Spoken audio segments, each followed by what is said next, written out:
Well, my first car was a '33 Chevrolet, and the first thing I did about the second day I owned it was broke the rear end in it because I let the clutch out too quick, and had to have that fixed by a mechanic, and that's what taught me that I had to learn how to work on my own stuff, or I was not going to be able to fool around with cars like I wanted to.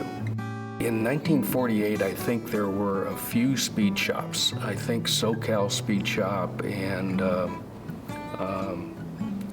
couple others, I can't be sure. I know that around that time there was a small shop that was called Ray Brown Automotive. It was not too far from where I lived. And after school, I had a paper route, and before I started my paper route, I used to go stand at his chain. He had a chain there that said, no admittance. And I used to stand there. It was just like a one-stall garage, and used to stand there and just peer into the garage and see what he was working on from afar. Well, B&M got started in 1953 formally. I had a partner whose name was Mort Schumann. Actually, it went back a little bit. When I was in high school, I was working in a garage part-time, and then in the 12th grade, I worked there full-time and went to school. I met my future partner, Mort Schumann, at that garage. We worked together.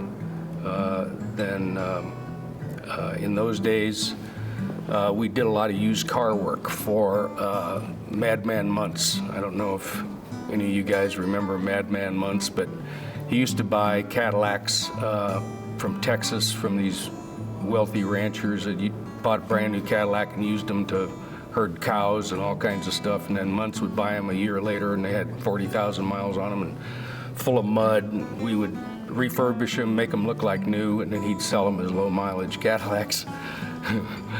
So after high school, I wound up going to work for Muntz.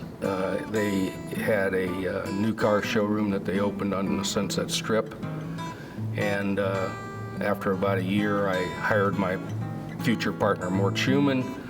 We worked together there at Muntz and decided to go into business for ourselves. We began working at night in Mort's garage, doing side jobs, and put all that money in the bank, and when we got enough money, we went into business. So we started in September 1953.